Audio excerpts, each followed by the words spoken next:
Welcome to Mastering the Last Mile. This is Jim Royce. The high-volume package delivery business is consolidating rapidly around just two players, Amazon and FedEx. As decisions made in just the last couple of months have strongly signaled this change. Take UPS, for example.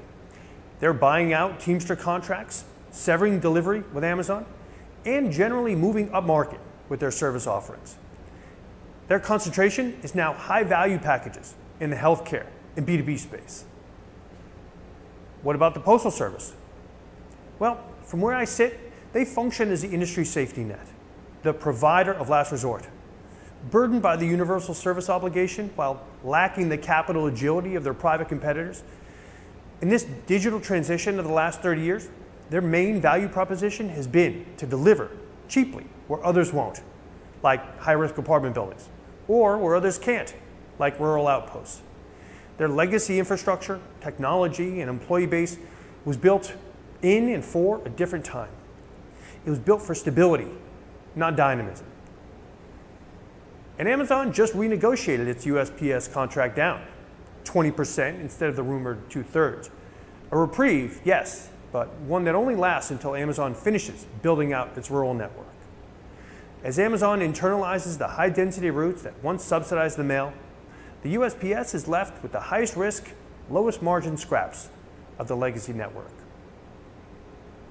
Amazon has spent 12 years since they first launched AMZL, doing what they did in retailing and cloud computing, and applied it to fulfillment services. Investing, building, experimenting, iterating, and refining again and again. The result is a self-sustaining package delivery behemoth with greater reach and density than anyone else, and that includes the post office. Their network is now increasingly a revenue generator too, as it builds its B2C business for retailers who sell on Shopify or TikTok Shop. FedEx, meanwhile, is finally unifying its empire. They've collapsed their express and ground divisions into a single force, arming themselves with the density of one and the precision of the other. A tactical mobilization for a head-to-head collision with Amazon. This unification solidifies a new reality. Amazon and FedEx are now the only two meaningful players in the high-volume last-mile space for the foreseeable future. And while global analysts will continue to debate these macro dynamics, my interest lies where the tires actually meet the pavement. The real story isn't in the headlines for Amazon and FedEx, it's in the execution of their deliveries. And that is in the hands of a new class of industrialist, the professional delivery contractor. You see, unlike UPS and the Postal Service, Amazon and FedEx deliveries are now nearly exclusively fulfilled by a constellation of hyper-fragmented contractors. Estimates vary between 5,000 and 8,000 DSPs, which is Amazon's term, and ISPs, FedEx, are in business in the US and Canada today. Amazon and FedEx have committed billions to this last mile fulfillment model. This series will look at these models more closely, their similarities, how they differ, and the business opportunity each presents to the market. Last mile delivery contracting is a unique industry. On the one hand, it's like a franchise in that you make the standard bargain. You get the benefit and instant credibility of operating under an established brand with ready demand and a clear operational blueprint. In exchange, you bring startup capital, conform to their rules and regulations, and agree to meet or exceed defined operational KPIs. But on the other hand, unlike McDonald's, H&R Block, or Ace Hardware, last mile contractors have zero responsibility to generate revenue.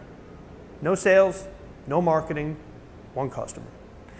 And while many contractors may disagree that they have all the business they want from their customer, in my experience, water tends to find its own level. Outside of artificial limits imposed on size, available investable capital, or station density policies, last mile contractors sink or swim on the basis of just one thing: how well they do the job. The way an MBA might put it, last mile delivery is the world's largest experiment in pure process entrepreneurship. And for people of a certain operational bent, people with a process focus, this is catnip. There is significant scale and margin available to anyone who can master the efficiency and minimize the risk of a capital-heavy, distributed operation. And from where I stand, Amazon and FedEx pursue the contractor model primarily to limit liability and bypass the friction of unionization. Insulating themselves from that risk is understandable.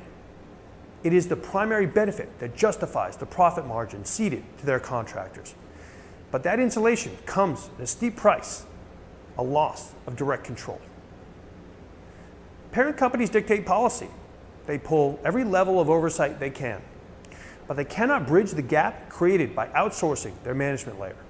There is always play in the system. This gap is the contractor's black box. It's a space that determines whether a contractor's operation is a precision profit machine or a malfunctioning flywheel vibrating apart.